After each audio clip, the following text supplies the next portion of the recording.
Okay,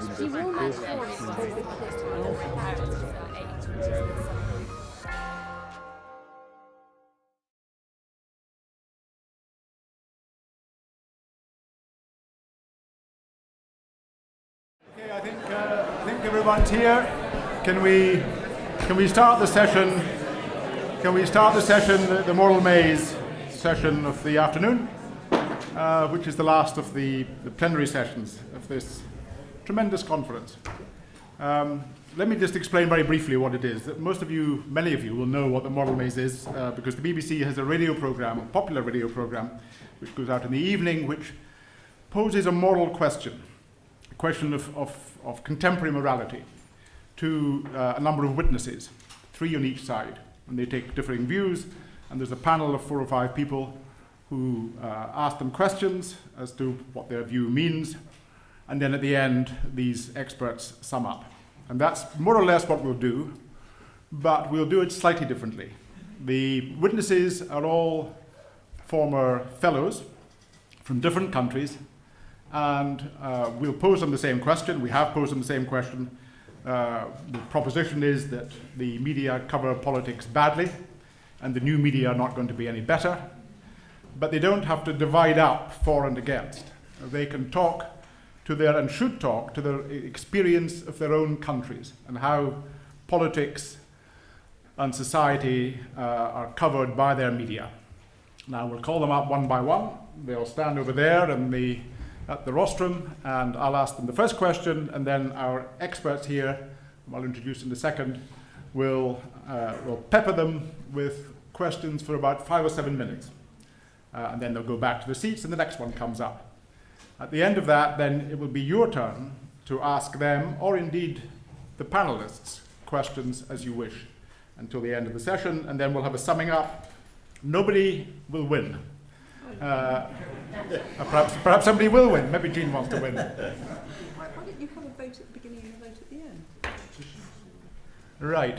Okay. I'll tell you what, I've got an idea. We'll have a vote at the beginning and a vote at the end, just to make it more interesting.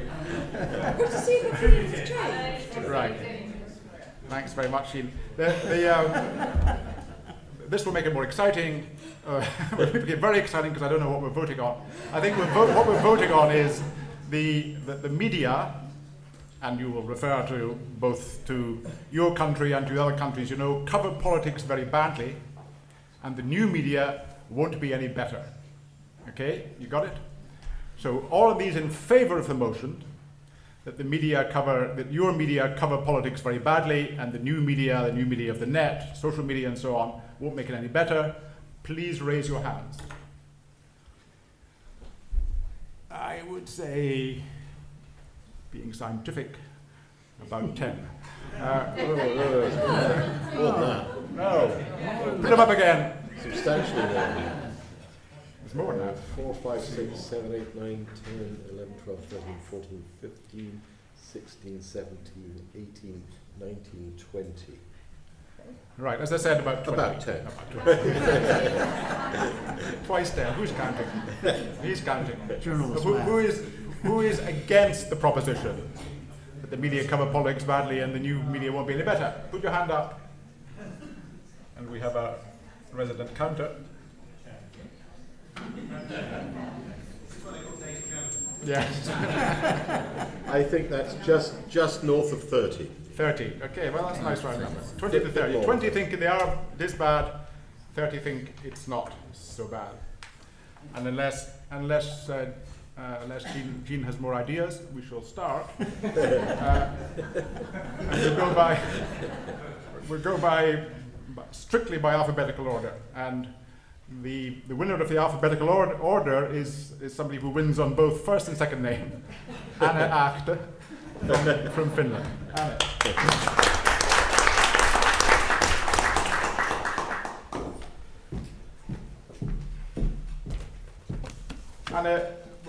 Well, let me just ask the question. Do you think that the Finnish media cover politics badly? And if they do you think the new media will do it better? Well, I do have arguments both for and against, but first I'd like to start that I think this is a mind-blowing start to this debate, as you know, I represent one of the very irritating model Scandinavian countries who are, you know, we are the, I think, the least corrupt country in the world, according to Transparency International. I think we're the second happiest, just behind Denmark. And I think we are doing quite well on the PISA research also, which is like, means that our school kids are extremely smart, among the smartest in the world. So this is a broadcast by the Finnish government.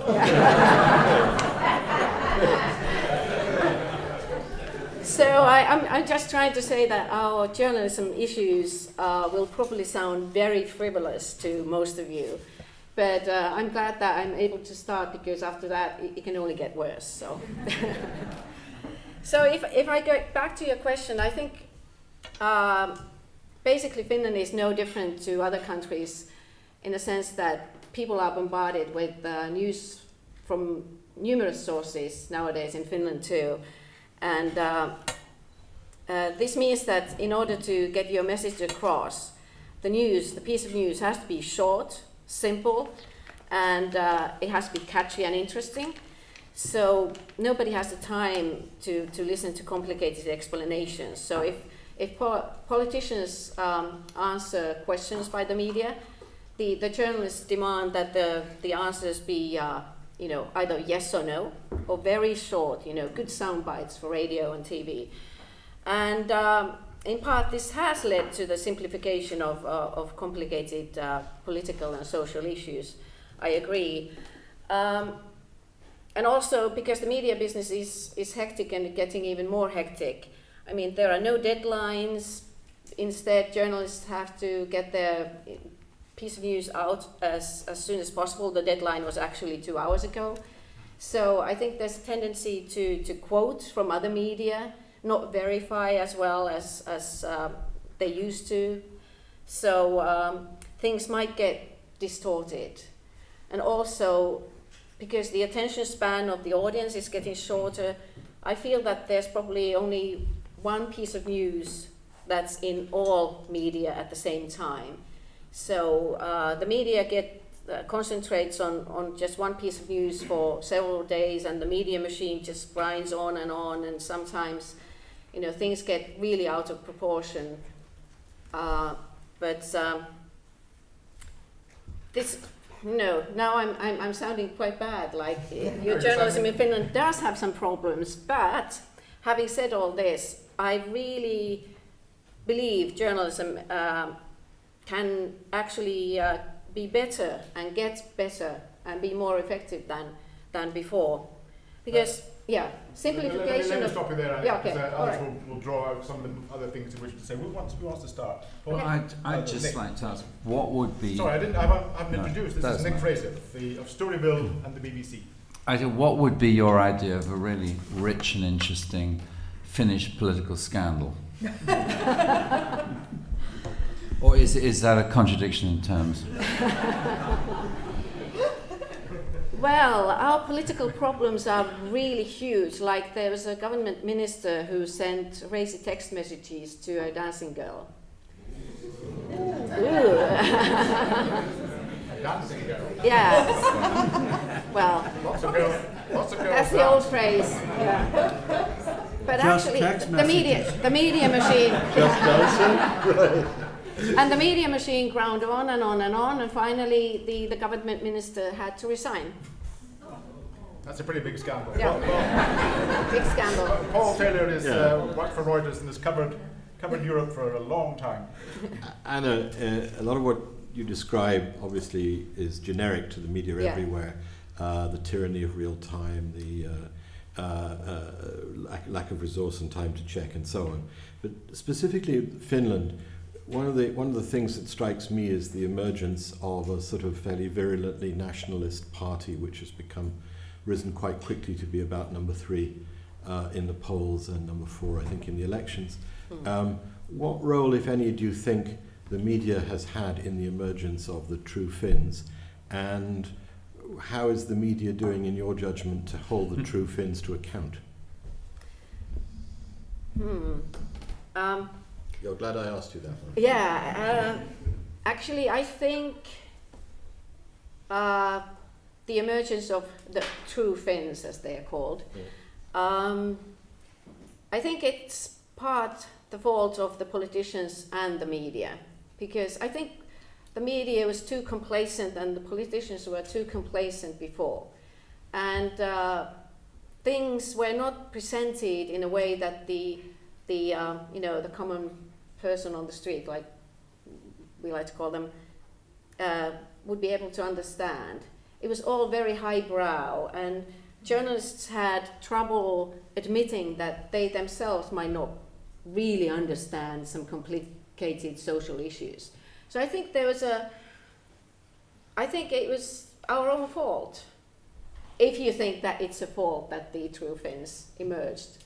So as to holding them account, well, it's quite difficult now because they are in opposition. They didn't want to take part in the government, which is a coalition government. So it's very difficult to, if you're in the opposition, you can basically say anything and bark from the background. But we are trying to, we always invite them, I work for radio, into the studio, and we ask them to explain themselves and not just throw out these catchy phrases. What do you mean? How would you make things better? So I think they thought that they would have an easy ride, but now they are realizing that the media is just as hard on them as everybody else. Michael, did you want to come in? I'm not sure we all know what the true Finns are and how they arose. Could you just fill in the background there? I'm bad on introductions. Michael Parks is Professor of Journalism at the Annenberg Institute at UCLA and was editor of the Los Angeles Times. Okay. Just to simplify things, the true Finns are just, you could compare them to UKIP here in Britain. Although the true Finns, they are just a populistic party. They have one star leader, and they don't really have an agenda that would be, that would cover all the areas of society. They just have one or two issues that they just try and bring about to discussion, like immigration and taxation and very simplistic things. So I would compare them to UKIP. I mean, Dean Seaton, who's Professor of Journalism History at Westminster University. Can I just follow that up? Because there would be a criticism of the media in liberal democracies that they've become very elite and rather out of touch with and have a sort of contempt, particularly for issues around immigration, which there's a sort of simplistic, Dave Goodhart, who has written rather a challenging book on immigration, very interesting book on immigration. So to what extent do the Finnish media make the issue worse because they were so committed to a particular view of what was proper and Finnish and multicultural that they actually, as it looks as if the media over many Western liberal democracies have actually ignored and therefore not given proper political expression. So how far have what you, I'd like to say what you've just said actually fits perfectly into that thing. They're these odd people, but they're not really serious. Well, but they jolly well are, maybe very serious. And they may not be irrational. No, but I was saying that I think the simplification and the emergence of true Finns has actually made journalism and also politics in Finland better. Right. Because now journalists have to really think about what they're doing and not just accept any jargon or try to hide behind complicated words. Media really has to try and make complicated issues understood by everybody. And so it's not geared towards the elite in the society as much as it used to be, especially political journalism. And I think the true Finns have helped bring immigration into public discussion and debate. Because I think journalists... Isn't that a media failure? That yes. All over Europe, immigration is a real issue if you're a Yeah. European, but the media ignored it, and so consequently it turned into Yeah. a very toxic political We were party. trying Hasn't to that be- been a media yeah. failure? We were trying to be too politically correct, so to speak. But now I think people are not as afraid to bring out, even, I mean, there are problems with immigration, but before I think even the media was reluctant to discuss some of these things. But I think that's as racist as, being real racist. Yeah. So we understand in Finland things can only get better. That's my proposition. Yeah. Thank you, Anne. Thank you. So from one perfect country to another, Abdalla Hassan is from Egypt, and is a journalist there and a documentary maker, and was as well a Reuters fellow. Done.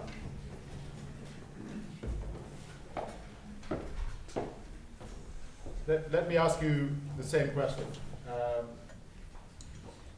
Do you think that Egyptian media, both now and in the recent past, not going back too far into the Mubarak, Sadat era, distorts and degrades what's happening in the political world in Egypt?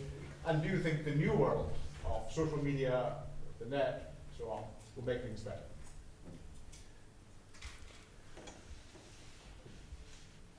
I think that the politics that the media reflects is a mess in itself. And I think so media reflects that mess, not necessarily creates it. Will social media be better? No, it won't be better, but I think we need the media. The media is so essential in how we receive information. And receiving and knowing information is so essential in making political decisions.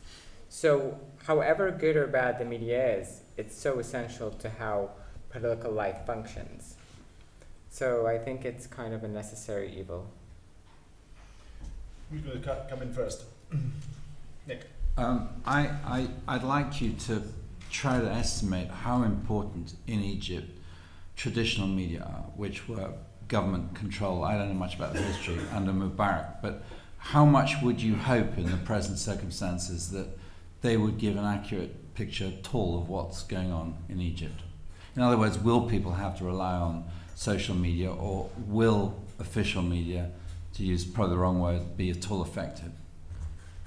I think people have learned to kind of read between the lines of state media. So they kind of know how to, even before social media came around, to how to interpret what is true and what's not. So essentially you believe the opposite of what's being reported.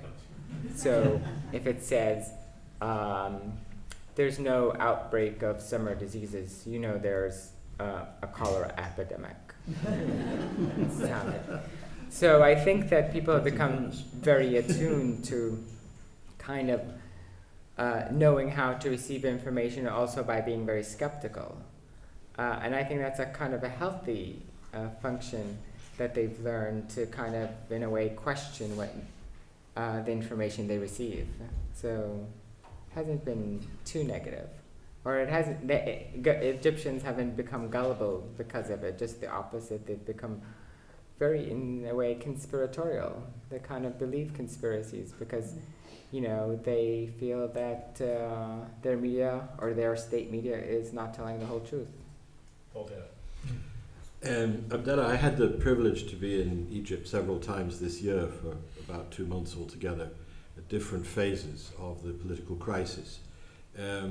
My perception was that when President Morsi was in office, there was a vibrant media that was very conflictual, with some very, very anti-Muslim Brotherhood media, some private television stations that spend a lot of their time attacking the president and the Muslim Brotherhood, some pro, and so on. In the days that preceded the this is not a coup, the media basically seem to be the instrument of creating a public environment for very severe repression. And since the military takeover, the media seems to have sort of become completely on message. And if the public is receiving this media skeptically, I don't see much sign of that. I see on the contrary, the media is creating a very permissive public environment for mass repression. So have I got the picture wrong, or has something changed? Well, something has changed. What's changed is that there's been an immense propaganda campaign. And that propaganda campaign turns opponents into terrorists. And within that framework, you kind of reestablish people's fear. And when people are afraid, they're more willing to acquiesce to circumstances they wouldn't under ordinary circumstances. And you can find this, for example, after 9/11. I think the kind of legislation that was passed to curtail rights of, and I think, I think there are definitely problems in how the media is conveying things, and I think it's a function of of getting right. So are we using back fear, to the essentially? Is there been no gain? Are we back to the dark days before? Well before, because even in the last Mubarak years there was quite a lot of pluralism in the media. Have we gone back beyond that, or is this just a temporary setback in your view? Well, it's hard to say, but we'll find out in a few months. We'll find out in a few months if there are truly free and fair elections, and that we'll find out how the media presents candidates and how it all plays out. I don't want to be too pessimistic right now, even though the outlook looks really grim in terms of. But I think there are alternatives that haven't been there before in kind of reaching a message, and I think people will look to outlets that are more honest and more trustworthy, and so hopefully maybe that will win out. Could you describe those outlets? I think the BBC Arabic does a good job, and I think it's because it abides by a journalistic ethic that hasn't changed, and I think more people will watch it. I think social media in a sense is very biased because it's really catered to a certain perspective, and people who will consume that perspective or want to believe it. But I think media will always have that challenge, and essentially, like all media, and I think, for example, the U.S. media, when it was covering the Iraq War, kind of feels that it had been duped in a way by being too gullible to the American military position. I think maybe, hopefully, that will happen in Egypt during this period, in which people are lining up to support the regime or to support the army line. There's no further questions. Abdalla, thank you. Thanks. Thank you.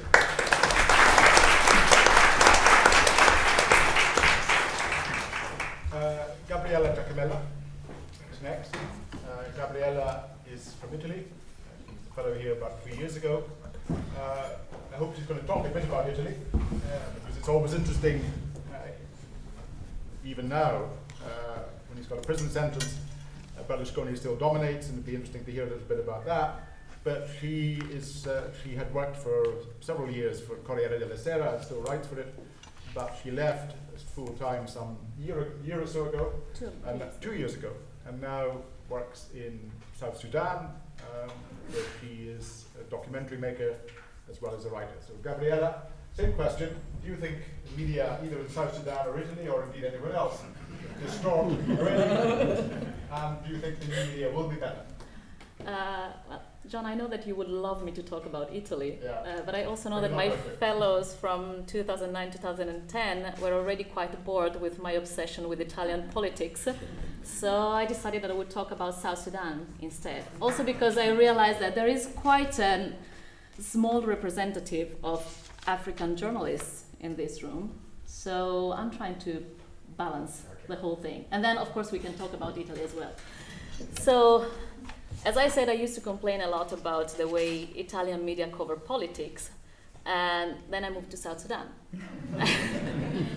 And I have to confess that I've been feeling rather an alien for the last 24 hours or so, because I've been hearing people talking about, how to gather revenues from new media, how to improve the quality of journalism, which are the best venues, advertising versus subscriptions. Let me tell you a different story. I related pretty much to what Abdalla was saying this morning during the previous panel. At some point, I quote, he said, "Egypt is a country that conditions people not to talk about politics because politics is trouble." And that made me think, what about South Sudan? And in South Sudan, even if politics were in trouble, and they are, where and how do we discuss them? So let me give you sort of a landscape of, the daily challenges that we face in South Sudan. It's a country which just came out of 22 years of continued civil war and 6 years of transitional government after the separation from Sudan in 2011. It's a country which is more or less the size of France, 8 million people, maybe. The last census dates back to 2008. There's no money to have a new census, so we might be 10 millions, we might be 12 millions, nobody knows. There is no power network, no electricity. We work with generators, which leads to the question, how do we power TVs and radios and mobile phones for what it matters? There are no printing presses. The only one belongs to the government, was handed over by the European Union. They are still fighting as to which ministry is in charge of administrating it. So if you want to print a newspaper, you go to Nairobi, you go to Kampala, and you pay for the transport. And the newspaper gets confiscated at the border most of the times, but that's another story. 4 out of 5 people live in rural areas, but still less than half of the population have mobile network coverage. So the whole story about Africa and the boom of the mobile networks and smartphone media, forget about it. Other story. So what is there in South Sudan then? So why did I end up being a journalist in South Sudan? That might be a good question. There is a state TV. There is a private TV, so it's slowly starting. Problem is, you only get to watch them in restaurants and cafes, because very few households have power, as I said. There are newspapers, Arabic-speaking and English-speaking newspapers. There are no journalism schools, and just a handful of journalists had the opportunity to be trained abroad. So I actually went there as a media trainer, so I spent 4 months training journalists for a newspaper subsidized by the Belgian government. There are more than 30 radio stations, which confirms a bit of the narrative that we have about African countries. They are mostly subsidized by churches or by international aid. But then who really listens to the radio in such a, scarcely populated country with very little coverage and with no access to batteries, power? In fact, a survey by Fondazione Rondel dating back to 2007 says that at the time, only 45% of South Sudanese thought that radio was the main source of information, versus 42% of the population relying mainly on church, meaning you go to the Mass on Sunday and whatever the priest tells you, that's the truth and that's the information that you get. 37% word of mouth. That's South Sudan. That's the media landscape in South Sudan. Gary, can I just stop you there, because I think people want to draw you out more, and obviously you were saying more. Who wants to come in first? Yeah, I'd just like to know that we're just doing a film about South Sudanese football team that kind of got lost in Kampala. I think they scored goals, but they lost and disappeared because they didn't have enough money to go back to South Sudan. But what would be your prospects for media in South Sudan? I mean, are you saying it's just hopeless, or that anything can be done? No, I'm not saying it's helpless. In fact, I sort of disagree with with the statement, because I think that there is a huge margin for development of a media network, both on an informal and formal side. And in a country where there is nothing, where there is no habit to discuss and debate about politics and to share information, I mean, people are just starting to discover it now. As you said, like, there is no money.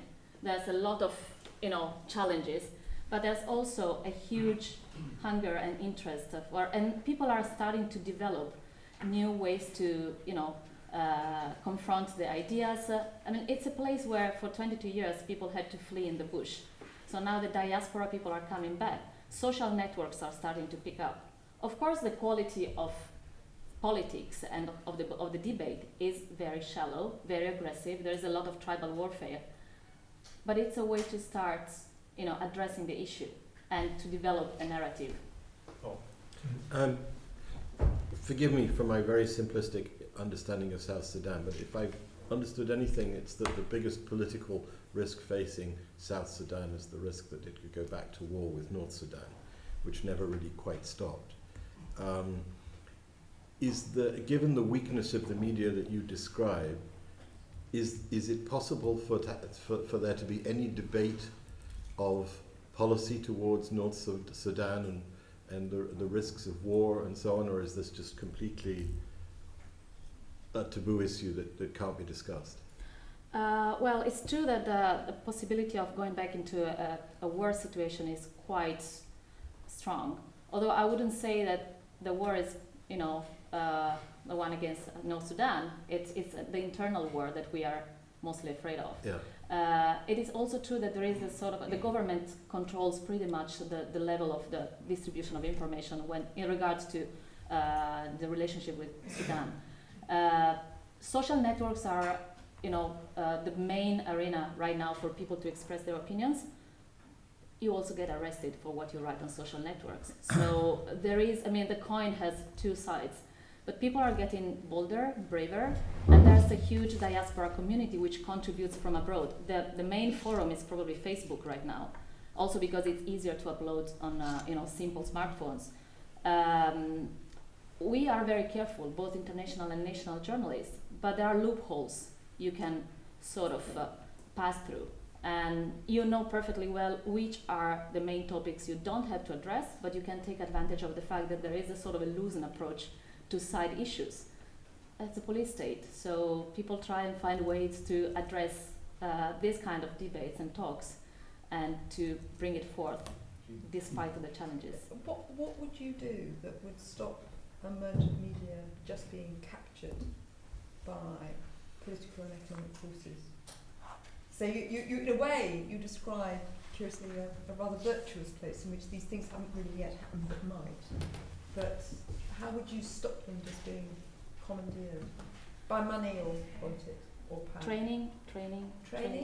Yeah, local journalists are harmless and helpless. They're harmless because they don't have the weapons and the tools to, pinpoint where the weak sides of the government are. They just shoot randomly.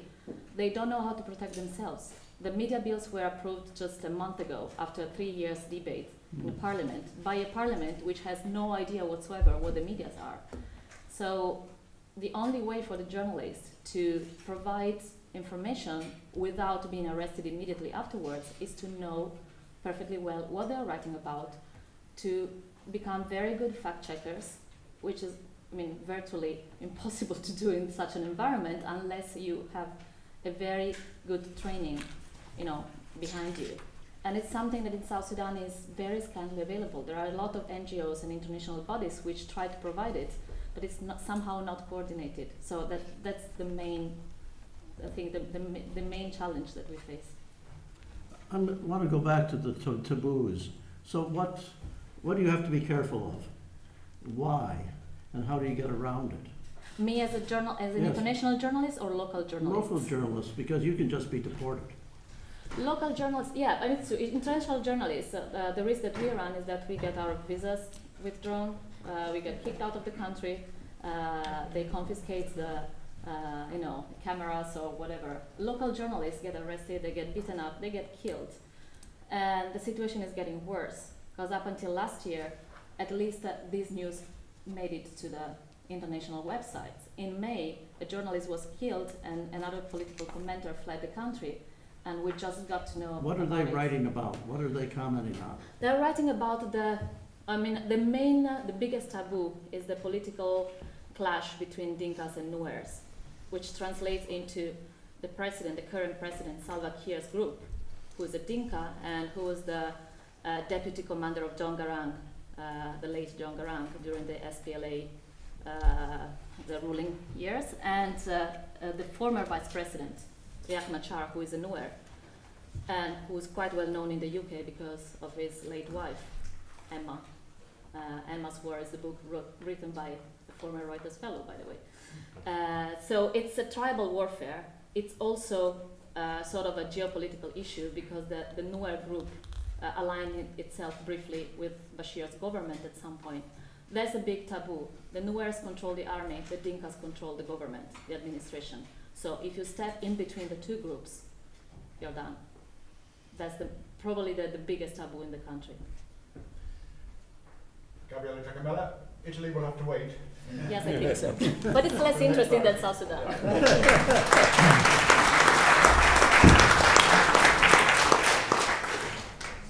Bei Jiao is next. She was a Reuters fellow about a year ago. She wrote a splendid dissertation about the Twitter of China. She is based in Beijing, but she's from Hong Kong. She works freelance for the South China Morning Post, and for other outlets. So, Bei, same question: are the media degraded when they cover politics? Is it going to get better or worse with the new technology and social media? Yeah, I think the proposition, for me, I don't entirely agree with it, because I think for traditional media in China, I think it's largely, I agree with it. Because in China, you know that all the newspapers are state-run and is tightly controlled by propaganda authorities. But I think for the new media, it has got better over the past few years, because lots of the sensitive social and political issues can be discussed and people can express their views.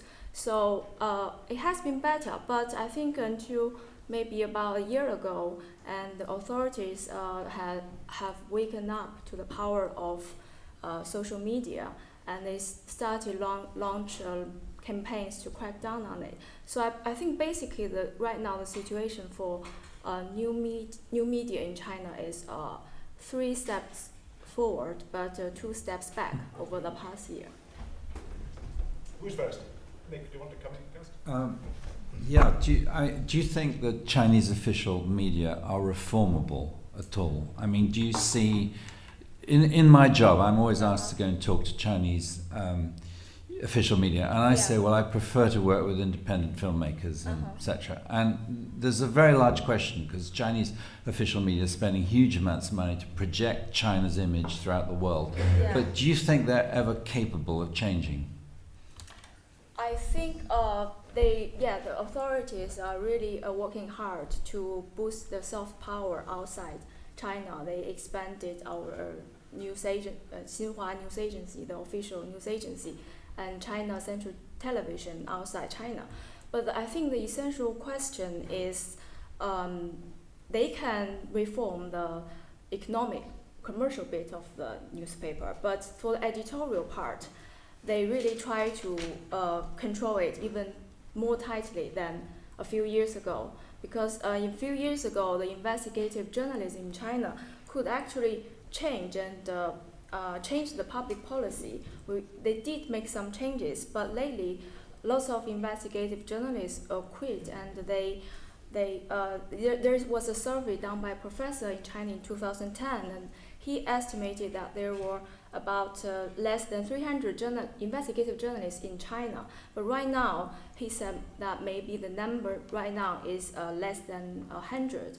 So I think the media environment lately in China has been not really promising and optimistic. So I think that for the editorial part, it's really difficult for us to make a real change.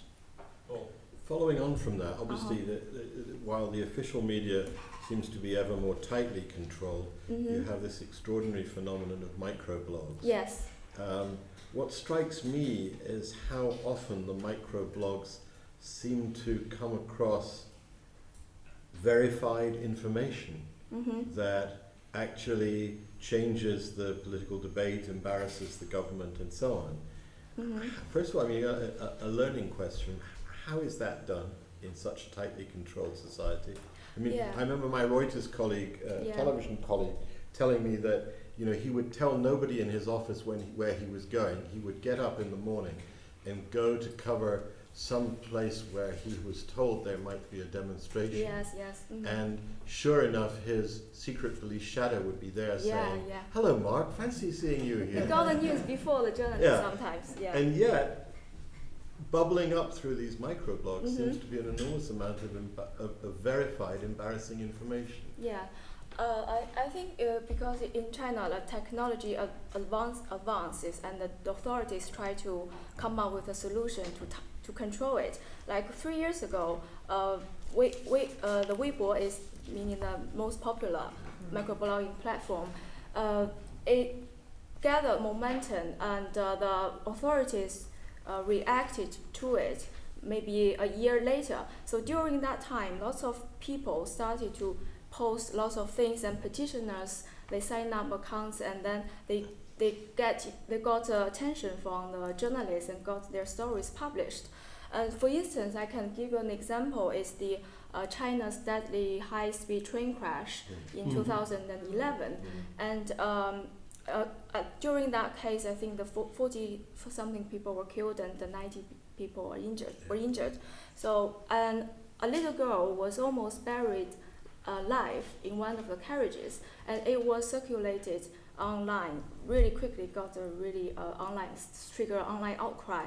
So I really doubt that if without Weibo, traditional media could cover it, because traditional media usually, when we cover a disaster, we usually say, the leaders come to the scene, comforting victim family members, and how the soldiers do a good job, really touching stories about that. So I think at that time, during that gap, I think the journalists could get something to change something on social media. Yeah. Can I ask you a question about what's going on in Chinese people's heads? I mean, which is a big question, but I mean, we have one account which was that people decoded the media. Yeah. Which is a classic. You can end up with media systems in which actually everybody knows that they're completely corrupted, and everybody. Yeah. Is that what's going on in Chinese people's heads, or not? It's really. I mean, so when there's this, you've been rather eloquent about a recent repression, but does the Chinese public understand that? I think there's only a very small number of elite people in first-tier and second-tier cities, and they probably understand it more. But people in rural areas, they still think, our former president Hu Jintao has done a really good job because they abolished the tax on grains and crops. So I think, but this kind of elite people, they take the lead of the social changes. So what they think is really important. And speaking of myself and my friends, now Chinese people are they're happy with the economic growth, and their life is much better. We buy mobile phones. It's really no big deal for us to buy an iPhone 5, the latest iPhone. We probably have 2 or 3. So they think that as long as the economic growth continues, we are okay with the authoritarian country. Yes. We can be apolitical. We can just talk about cars and houses and that kind of thing. But I think when the economic crashes and collapse, I think there will be a really serious issue.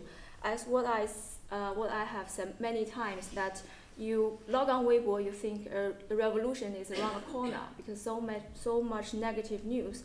But you go to the market, you think the life is pretty good.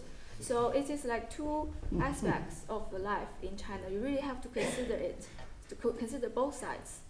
Yeah. So it really doesn't matter that whether the press is free or corrupt or anything, as long as the market's full Um, and money's in your pocket? Because I think Chinese people do want democracy. Lots of people, they hate, especially, I think Weibo has done a good job in waking people up. Lots of my friends, a few years ago, they would probably say, okay, we don't really care about politics. We don't care about democracy. But now they really know. But the authorities are really tough. They just, lately, they just launched another crackdown on Weibo, and now they targeted really influential Weibo users.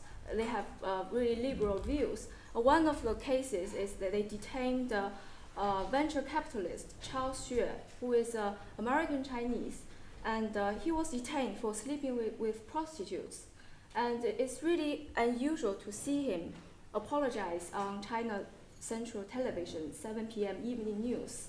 So it's like, I think if it is a crime to be denounced like that, I think maybe half of the Chinese men will be in jail. So it's really not about prostitution. It's about to just send the chilling effect to other users. You better behave. You better not say any negative things about the government. So I think the crackdown, the heavy-handed crackdown, really, send like a deterrent for people. With that grave libel on Chinese manhood, we will say thank you very much. Okay.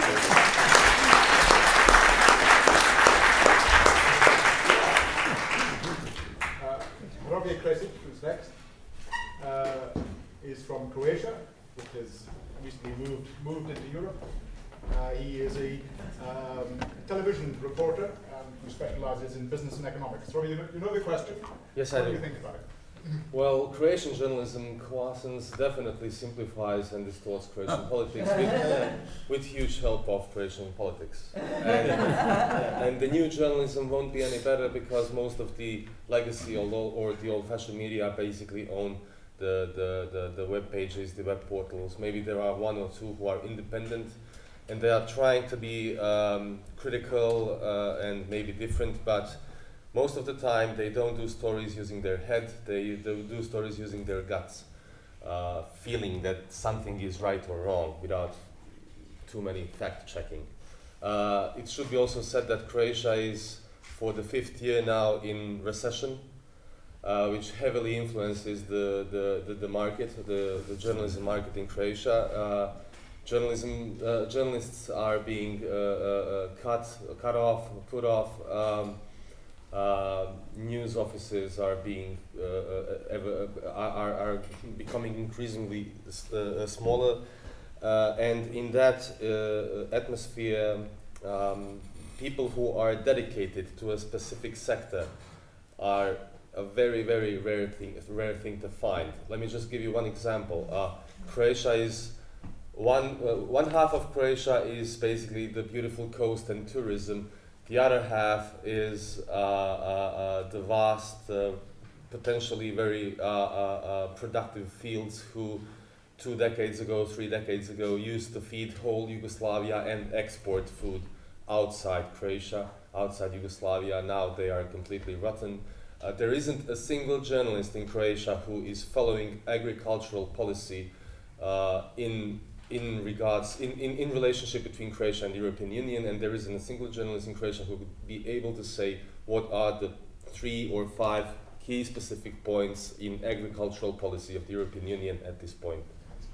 Why? I mean, that's a good story. Yes, it is, but it's complicated. It's definitely not simple, and there are. I don't know how should I put it. It's just that the news editors, the people who own newspapers in Croatia, don't find it so interesting. One thing that also should be said is opinion makers in Croatia are definitely, like in many other countries, daily newspapers.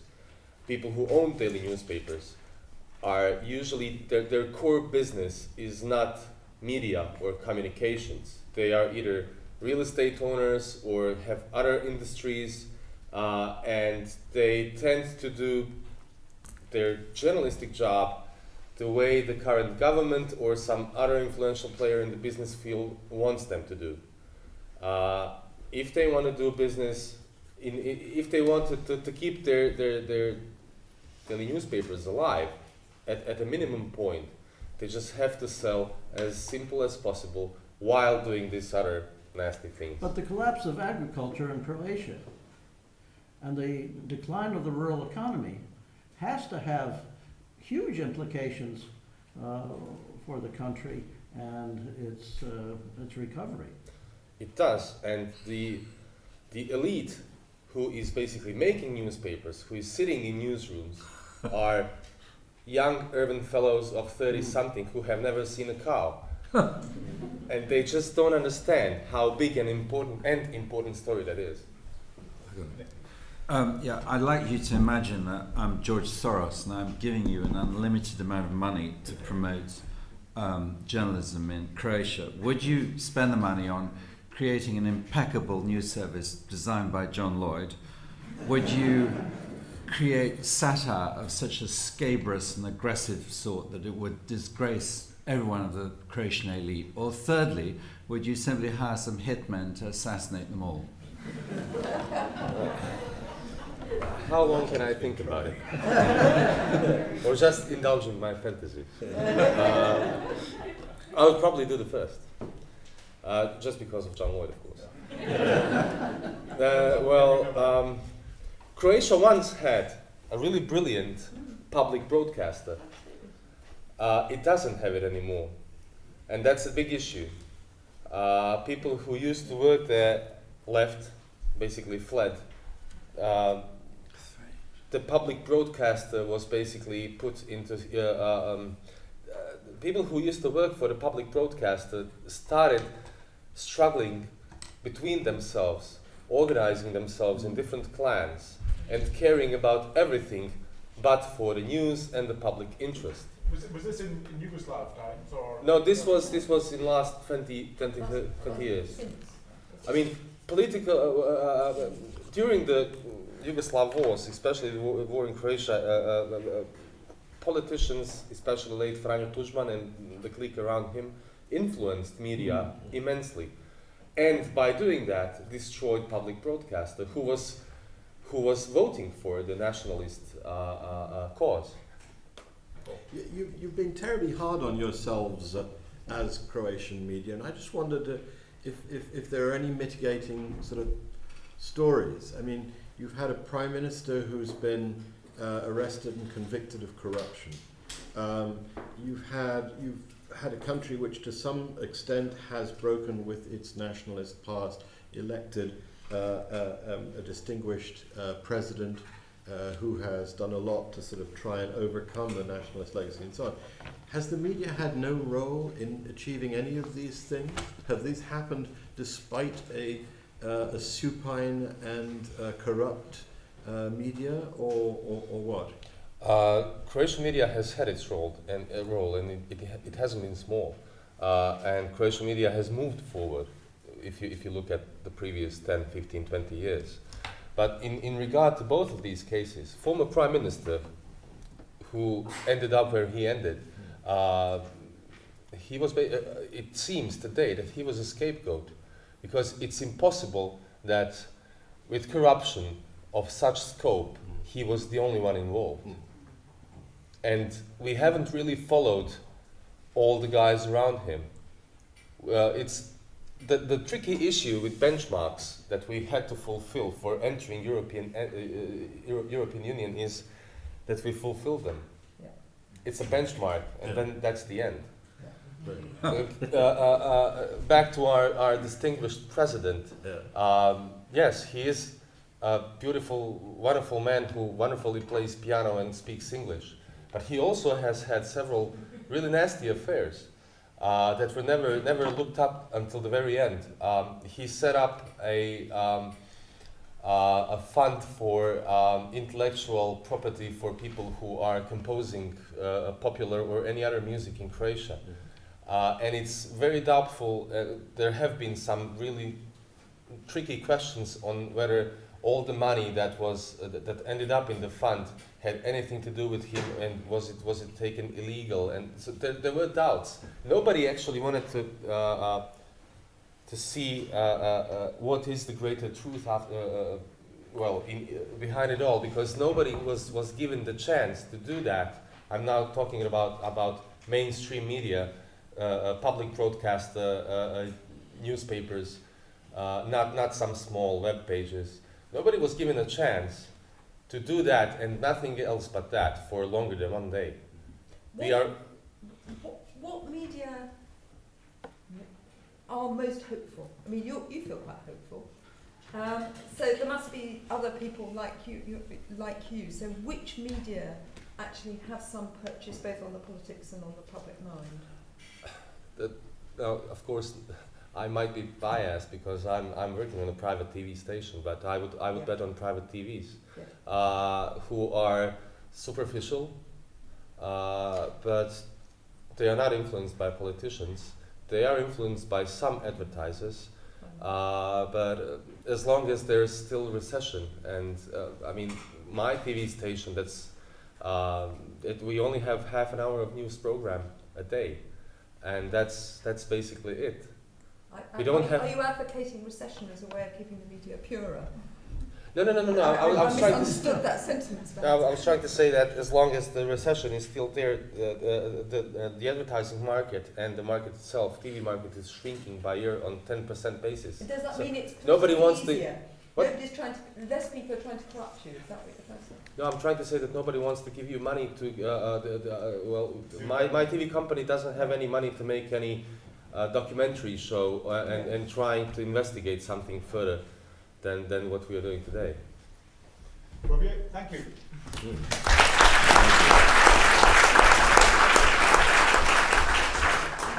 Daniel Popica was a fellow about 5 years ago, I think. He's from Romania, and he was a journalist, and he's now a consultant, and a former journalist, as well as a former fellow. Daniel, again, you've seen the question. How far do you think it applies to your country, and how far do you see hope for the future? If you think it's bad now, do you think it's going to get better soon, and why? So, a brief answer to that. Yeah. May I ask you a question first? I know John Lloyd, but if you know George Soros, can you give him my business card? Of course. I dine with him every. I left media because I was very pessimistic. Go a little closer to the mic. Yeah, sorry. I left media because I was very pessimistic, and I'm not anymore journalist. I'm working in the business side of media. And what I can tell you, I agree partly with the opening remark made by Gabriela. When I landed here yesterday night, I thought I'm on a different planet. You talk about big revenues. You talk about moral things. We struggle to survive in Romania. This is the sad truth. The advertising market is shrinking. There are a lot of job cuttings. Few titles just disappeared in a few months. And of course we have a lot of TV stations. For example, if I'm thinking 10 years ago, where I couldn't remember any news TV channel, specialized TV channel, we have 6 now. But it's a lot of noise, it's a lot of yellow journalism. And another reason for getting out of this job is that when I started to be a journalist, I learned about newsworthiness. I think now there is another dictionary. We talk about like worthiness, about share worthiness, about traffic worthiness, about rating worthiness. So I'm not very optimistic at all. Do you think it might get better? As more and more people go on the social media, as there are more blogs, as the whole mainstream media, so-called legacy media, begin to fade a bit, and new media appear. Are you hopeful of what's coming up? Not really, because for some causes, yes. For example, there is an environment issue now, those days in Romania, about the gold exploration, and there is a movement which started from the internet. But I don't think it's very relevant as long as the mainstream is not getting very serious about this subject. It's almost taboo because, again, we talk about a lot of money involved, and almost everybody got money for advertising from this company. I've got thanks, but who's first? Well, I'm intrigued because, in my view, Romanian feature films, fiction films being made at the moment, are the best in Europe, and I love them. And so why is Romanian factual reporting and Romanian journalism so disadvantaged in relation to their film industry? Is there something special about the film industry, or is there not a parallel appetite to be told the truth in journalism? It's a very interesting question, because I think one of the reasons for being so popular with the movies is that Romanians were able to work with foreign capital for some productions, which was not really the case for the media. I was very sad when BBC left Romania in 2008, not just because I used to work there, I was not working there for 7 years at that time, but because we lost a point of reference. So I wouldn't say that it's the same situation. Well, of course we can be very successful on the creative fictional part of the media, but it's not the same with the TV stations, with the rest of the media, with the news platforms, because it's almost the same situation like in Croatia, with the ownership. Daniel, obviously I take very seriously your pessimism, because you voted with your feet and left the profession. And yours is not the only country where young people, young journalists are, some young journalists that I know are voting with their feet and saying that there isn't a future. And it's partly to do with the material circumstances of journalists and their career prospects, and it's partly also to do with their feelings about the profession. But just a question about Romania. Obviously you have a very divided polity, right, where you've had this power struggle going on for a couple of years now, and probably longer before it got such international attention. Does that not create space for media to dig dirt and to investigate and to perform the functions? I mean, it's easy to see how in a monolithic situation with state-controlled media, with massive propaganda campaigns and so on, the media can be inhibited. But where you've got such fierce political competition, does that not create space for journalistic endeavor? I don't think so, because if you look at this political fight, you have two sides. One which supports the president, the other which is heavily criticized. If you don't want to take one or the other, what should you do? This is the only debate now. Sometimes there are some items, there are some issues which are getting over this fight. But basically we live in a two-sided media society. That would seem to be the function of the politics rather than of the media. And if I understood correctly, you don't see a really profitable path forward for the media in this period.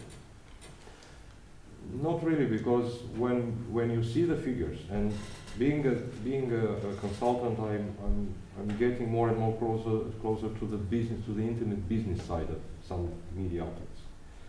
And let me give you this example, because we talk about national media, but we talk not very much about the local media, which is even more dramatic.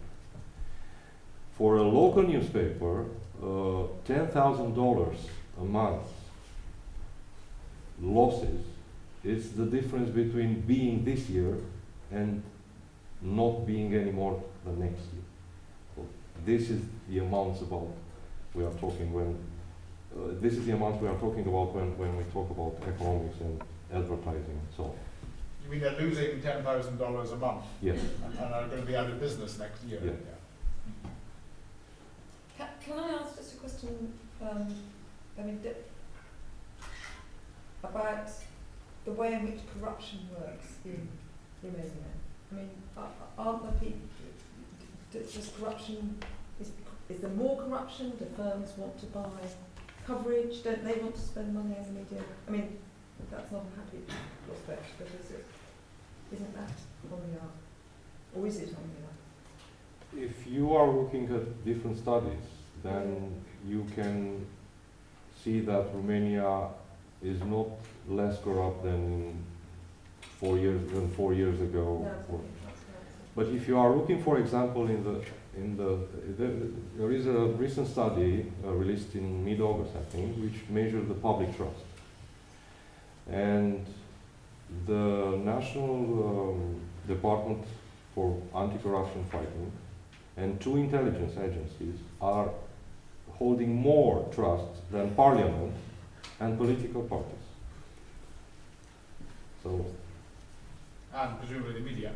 The media is also... Media is somewhere, I think, beneath the Orthodox Church and universities. But, yeah, but a little more above the banks.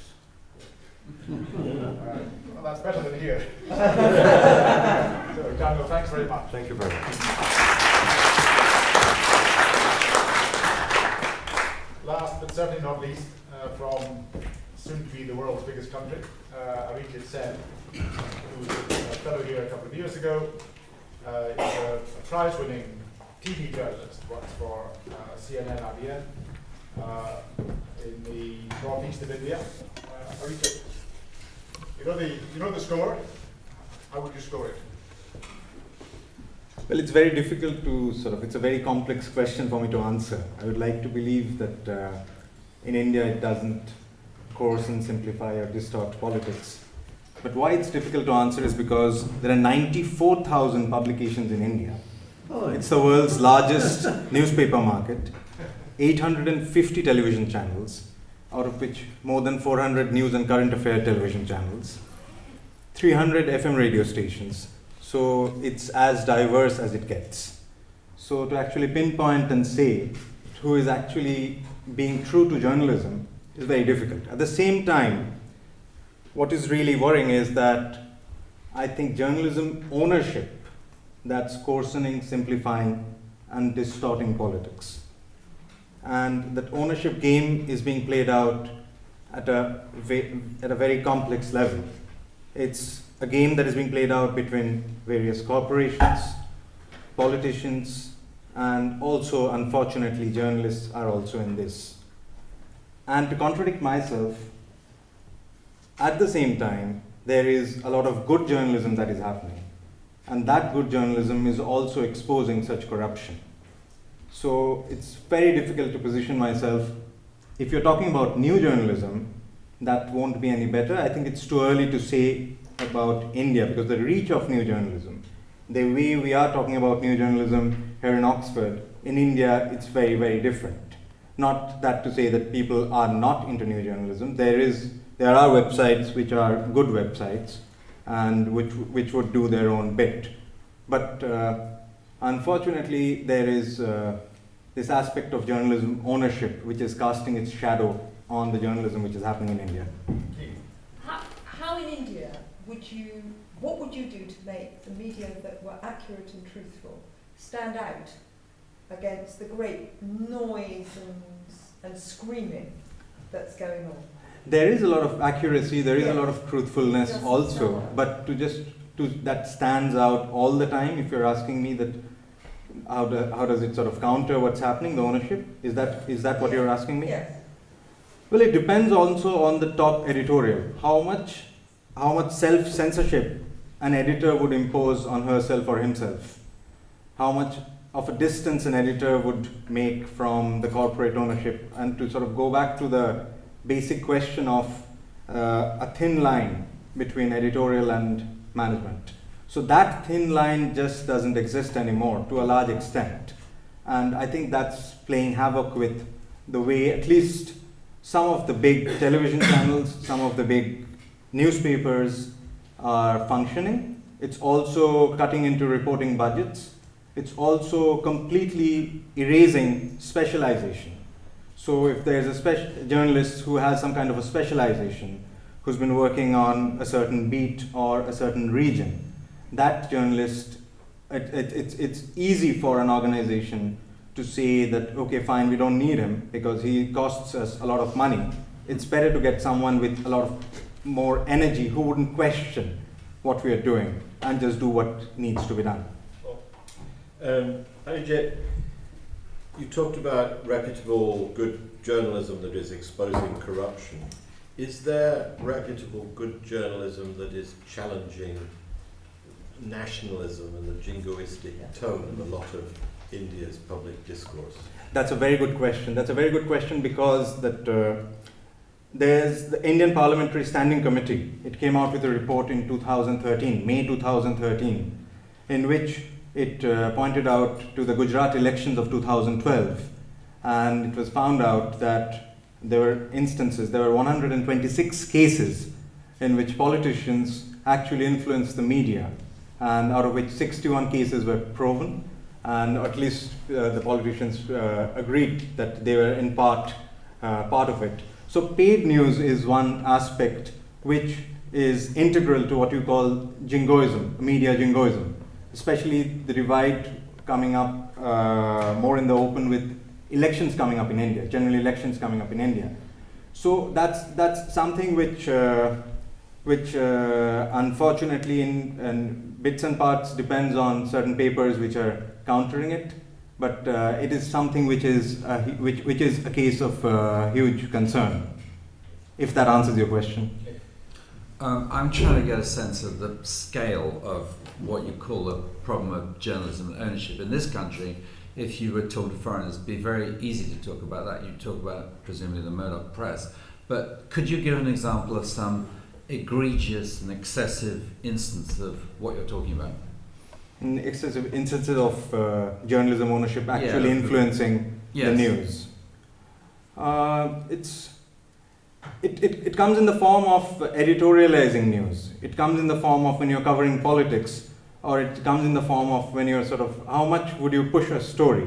So if there is a, say, 2G scam, which is a second generation mobile usage license scam, which happened in India, in which a lot of corporates were involved, in which a lot of journalists were involved, in which a lot of politicians were involved. That story just didn't come out in the open, be it in a television channel or be it in a newspaper, till a new magazine called the Open Magazine, they started bringing out the tapes of taped conversations between the people who were involved in it. And so when such stories do not come out in the open, it's almost like, to put it very crudely, it's almost like a union of thieves, that we don't talk about this. So the newspaper doesn't say anything, reputable newspapers don't say anything, television channels don't say anything, and then suddenly there's one magazine which comes out with the story, and then you start following it up, that okay, fine, we have to do it, because if we don't do it, it's a story of immense proportion, and if we don't do it, then of course our so-called reputation is at stake. So that's how it's happening. But it only took one. Yeah, it takes one. It takes one, but it's very difficult to get that one nowadays, especially in India. Well, I mean, I'm not saying that there are not good journalists. I'm not saying that there are not fearless editors. But what I'm trying to say is that handful of people who are close to power, who are close to the politicians, so that group is calling the shots. There's nothing further? I did just want, if I can come back to the jingoism thing, I was also thinking about the sort of very strident nationalist tone towards Pakistan, for example. Right. And whether there are people in the media that are willing to challenge that. Yes. I mean, so there are television channels which would sort of embrace what is known as the Fox journalism. Right. So they would, if editors had their way, some editors, they would probably sort of go and attack Pakistan at the drop of a hat. So that's something also it's very scary how a lot of people actually buy into it and buy into it so easily. And so viewership ratings, if you look into it, there are actually a lot of people who would buy that argument, not even thinking twice what a war would actually entail. I mean, it seems to me extraordinary that in fact Pakistan has exhibited more strategic patience than India. Quite, I mean, you know, these are these sentences about Pakistan's politics, and that feels to me very worrying, actually. Yeah, it is worrying. It is definitely worrying. But I mean, there are other aspects of the media as well. There are newspapers and as well as there are television channels who would, at least when it comes to say India, Pakistan, they would try and sort of be more sensible and be more restrained. Arijit, thank you. Thank you.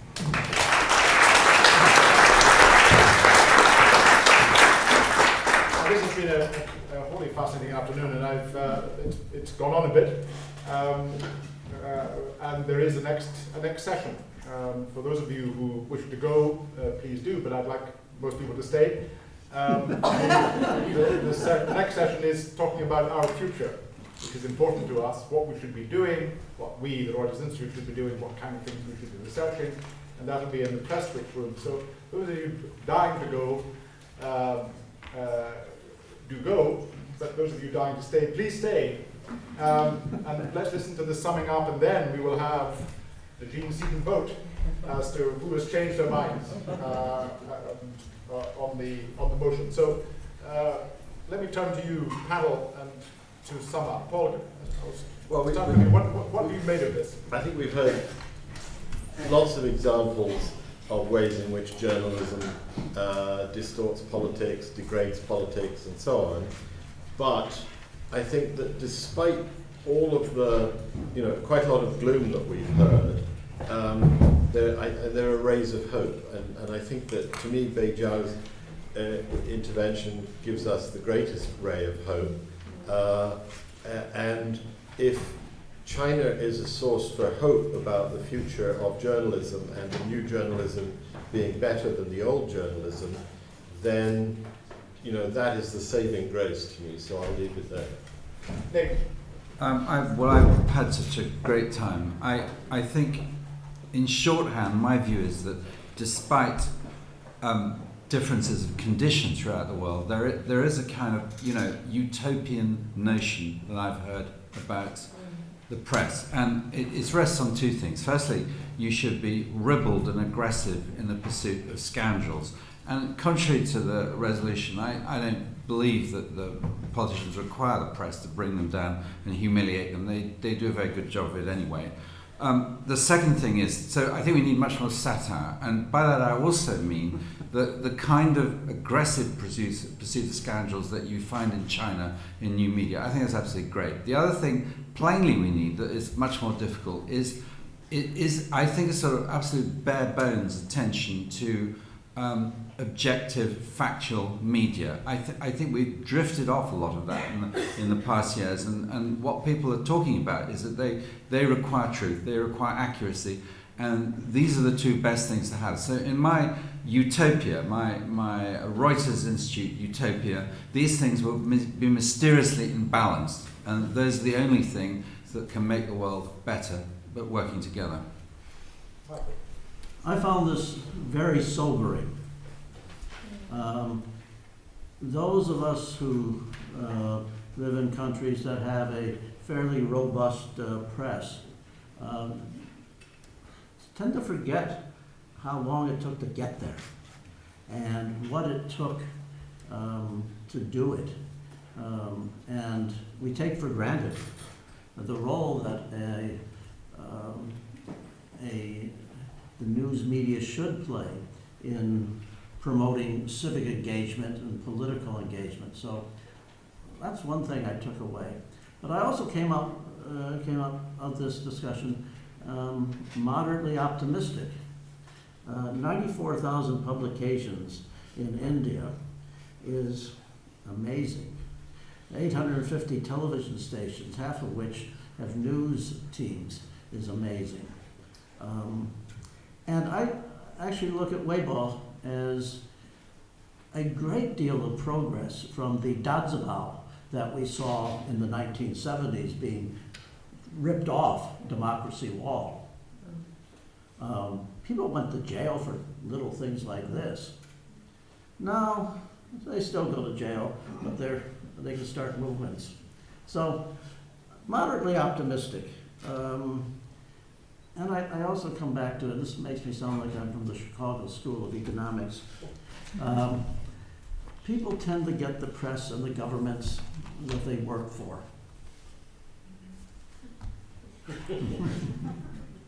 Jean?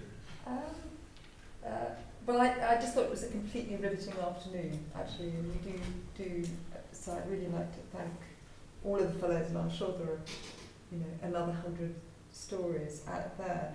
I mean, what I conclude really is that journalism plays the same role, but in the different circumstances of the different politics it's in. And actually, you all want to be the same kind of journalists. So we hear any sort of stuff about, one value system is an old and corrupt one, and there are many value systems. Actually, I spent most of my academic life battling with people who believe that anything goes, and that relativism is just wonderful.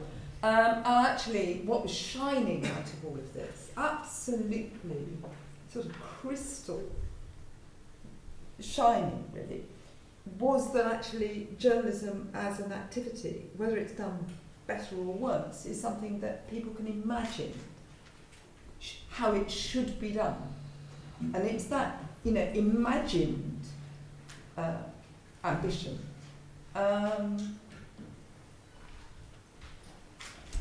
Which motivates you? I'm going to add just this, that listening to the witnesses, and I'm going to sound a bit like the Finnish government now, that we at the Reuters Institute are tremendously privileged, those of us who work there, to have people of the quality that you've heard this afternoon, and to have them. And I think all of us have said, in one way or the other, our spirits have been lifted by what you've said. Not because you've all been speaking to a rosy future. Indeed, in many cases, you haven't. But your intelligence and your determination, and the fact that you came here and because you wanted to reflect on your profession. And that you are still doing so and speaking to it so well, I think speaks well for our profession, which is under a lot of pressure these days, but as long as we have people like you, we'll do well. So end of commercial. We want to thank Abdalla, Gabriela, Arijit, Lloyd, Anne, Hrvoje, and Daniel, because you were the stars.